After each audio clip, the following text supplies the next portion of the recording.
My goal for this trip was to head through the Shakh pass, a pass for which there was no information. It's been given a difficulty categorization by Soviet mountain climbers in the 1960s, but now there's just no information available. Luckily, I met these shepherds and they said they're headed through the pass and they invited me to travel with them.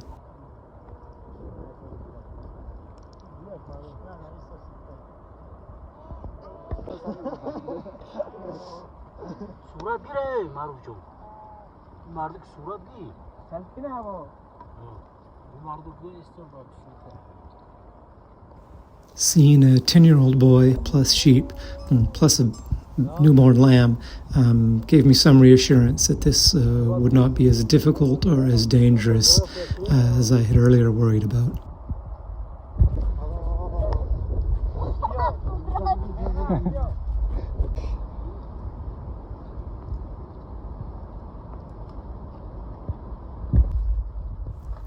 The loads you see the donkeys carrying are basically the full camp, including the kitchen, the tent, and all the gear they'll need for 3 to 4 months in summer pastures.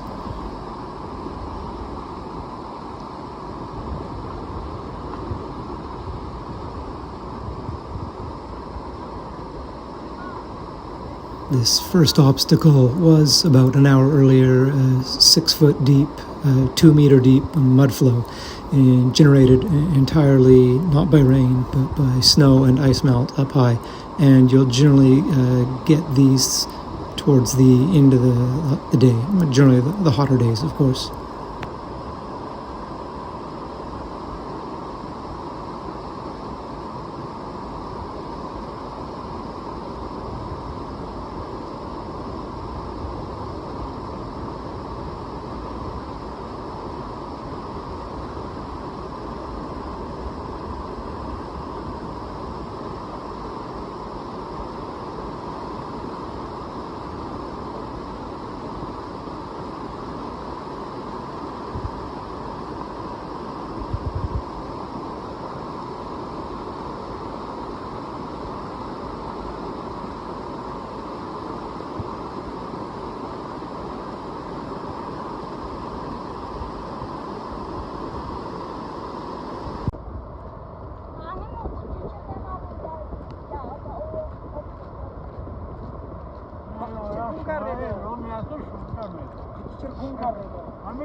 Первый раз.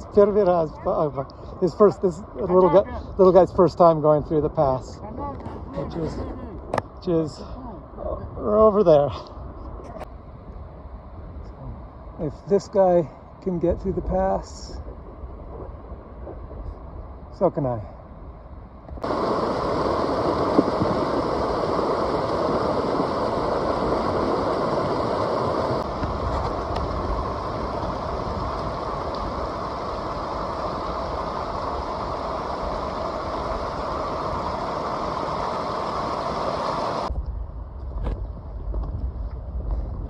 Finally, the high camp. I'll freeze the video here to point out the snow in the upper right of the video. That is an avalanche path. It doesn't cover the trail, but that is going to change quite dramatically during the night.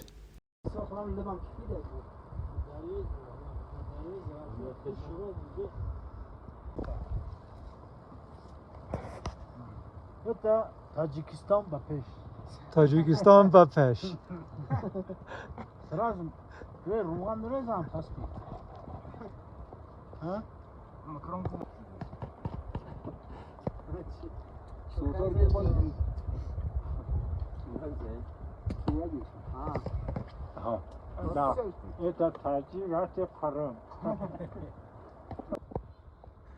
The group announced its plans, and those plans were to leave at midnight, which was about 2 hours away.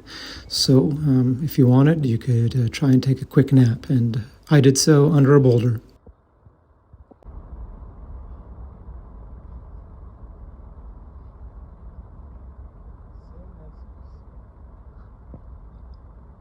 That was a big landslide or avalanche. I don't know. And crazy sounds at night.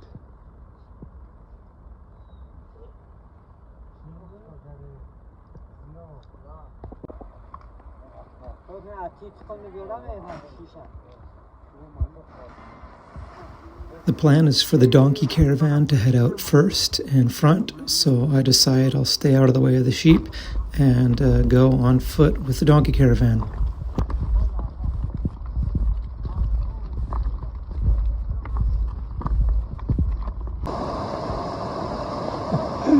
Here's what made the noise in the night. There's a 6-foot tall piece of ice.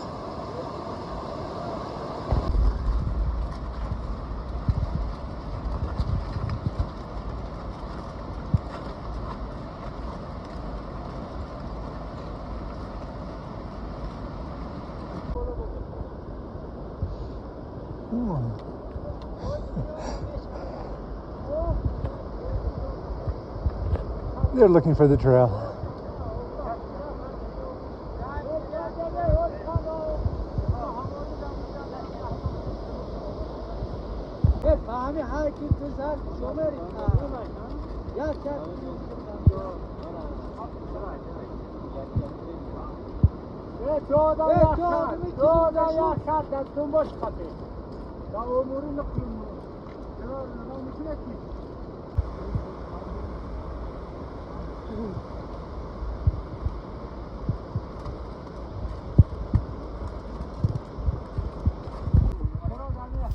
As we get closer to the glacier, it's hard to see any sort of trail. It's just a mix of ice, snow, gravel, rock, mud, water. Here you see the donkeys going across what is an ice bridge over an actually pretty dangerous creek that you can barely see below.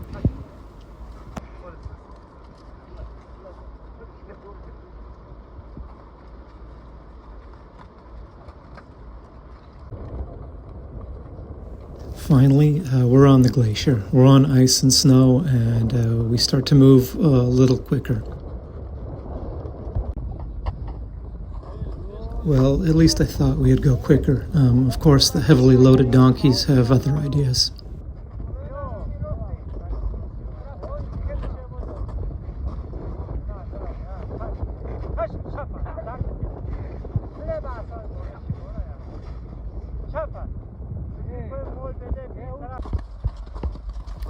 Here you can see exactly why we're traveling at night. The donkeys are walking on top of the snow, which is frozen. If this was in the daytime in the sun, the donkeys would be punching through the snow or post-holing and going up past their knees, even to their stomachs, and they wouldn't be able to get up the glacier at all. The group takes regular short breaks, which is good because from the high camp to the pass is 900 meters in elevation, and I'm exhausted, and so are the donkeys. But this group is one of the fastest groups I've ever been with. The shepherds are very, very, very fast, fully acclimatized, and these donkeys are pretty good.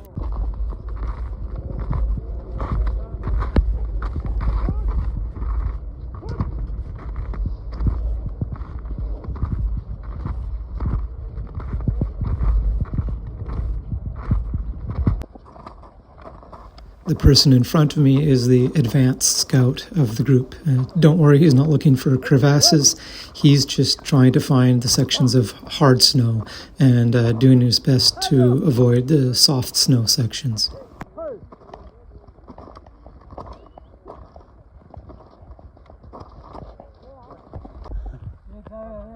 At a certain point, I lost track of time, and it was only daybreak that let me know that we'd been on the glacier for hours.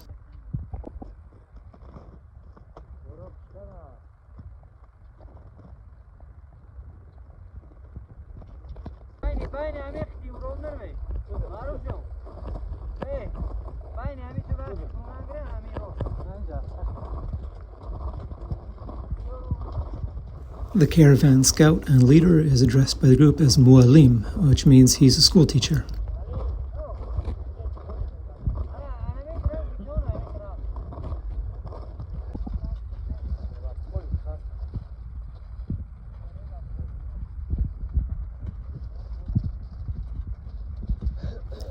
You can see the donkeys here starting to punch through the snow. Not too deeply, but it's starting to slow us down.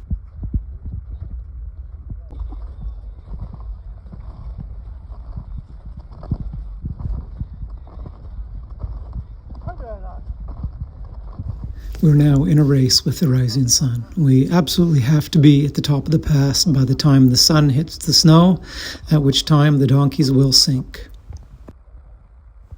The upper part of the glacier has it all. Crevasses, seracs, bergschrunds, pretty much everything you need to worry about. Here I'm relying on the experience of the shepherds. This is their backyard. They've been coming here for hundreds of years. Some of these guys with the resupply donkeys, they'll do this route once every couple of weeks throughout the summer.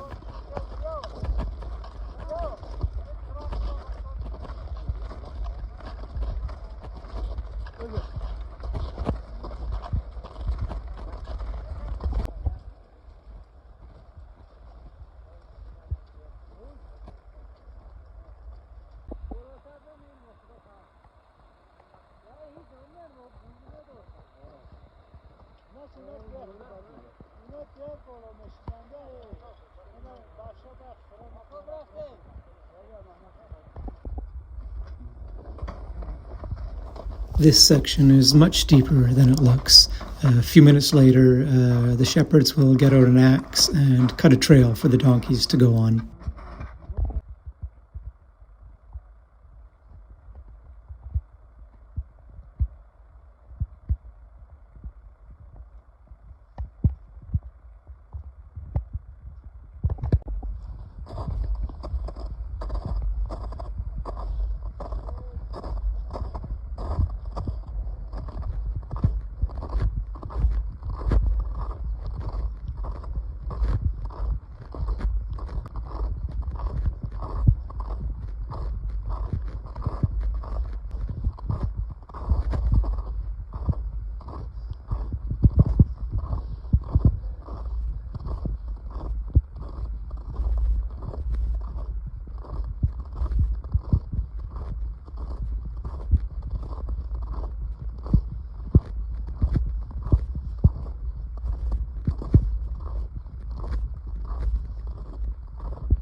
The donkeys finally make it through the final steep section, and as a reward, they get unloaded and they get to take a couple hours break. With the sun hitting the snow immediately, you can see the effects. The donkey on the far right has already sunk in up to its knees.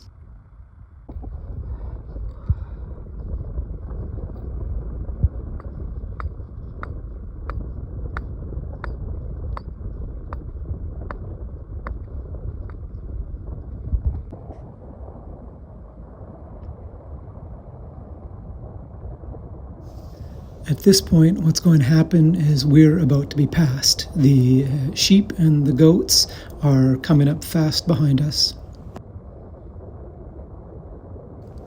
Any sense of accomplishment I have at this point has to be tempered by the fact that I am being passed by a 10-year-old boy in $10 shoes.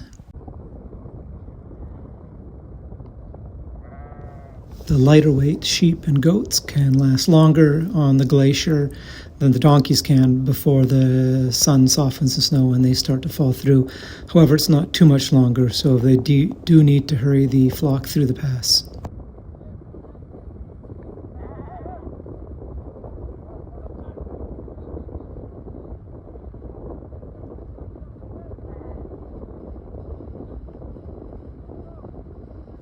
This section of the flock is almost entirely sheep, with the first vanguard that went through being goats.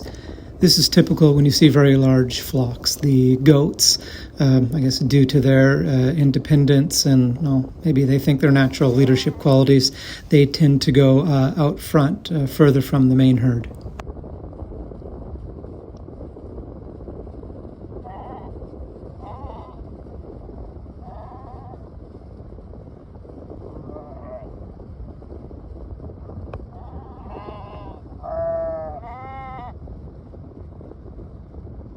This procession of livestock continues on for quite a while. There are hundreds of sheep. The sheep and goats don't pause at all. They go right through the pass without stopping and immediately descend down the ridge on the far side. This breed of sheep is known as Hesor sheep, and they have great endurance and are very good in the rocks and the mountains. They're very nimble.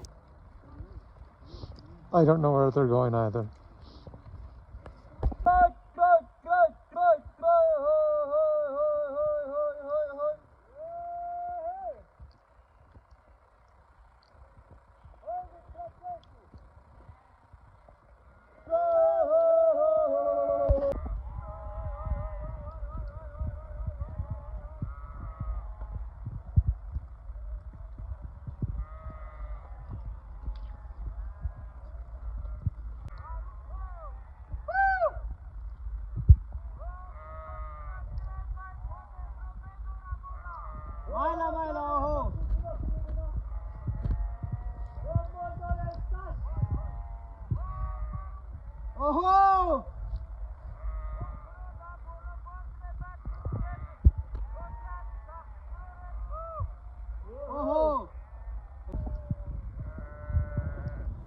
I can't emphasize enough how quickly the sheep and goats got down the ridge.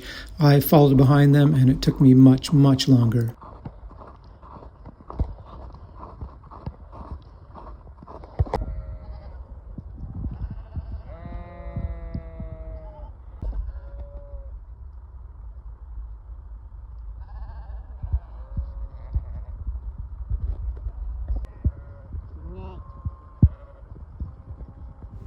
The other side of the pass is an area of higher rainfall and is much greener. These are the summer pastures that they will be in throughout the summer and into early fall.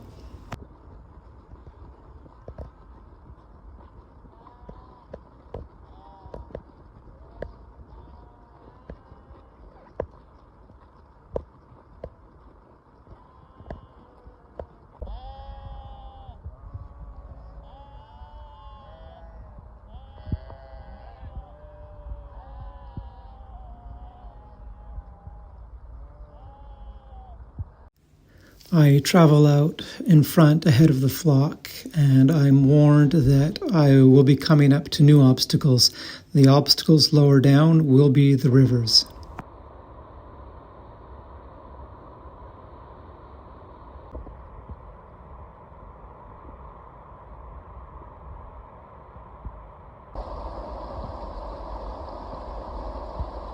What you're seeing here are the remains of avalanches that came down in the winter and accumulated at the bottom of the gorge.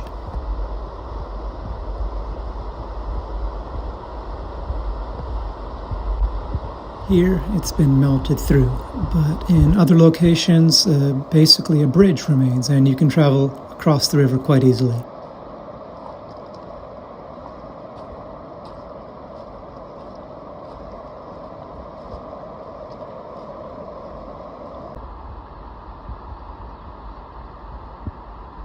As I descend and the rivers join, the river becomes more and more impassable.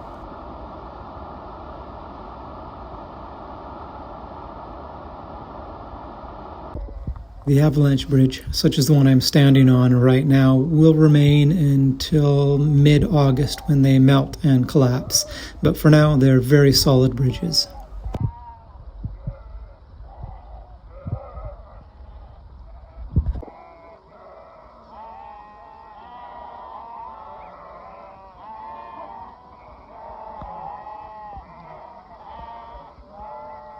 Afterwards, I am told the meltwater subsides by late August, mid-September, and the sheep and livestock can easily walk in the river.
You may have noticed the very large bums on the sheep. This feature has given them one of their other names in English, fat-tailed sheep. This is where they store a lot of energy, especially for some of the very long journeys they go on and to get them through rough times.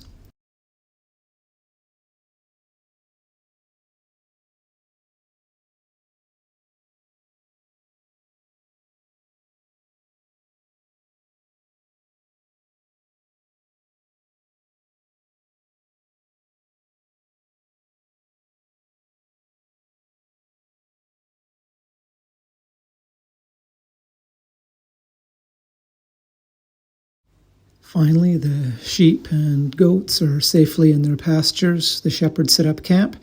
We say goodbye, and I head onward towards the next pass.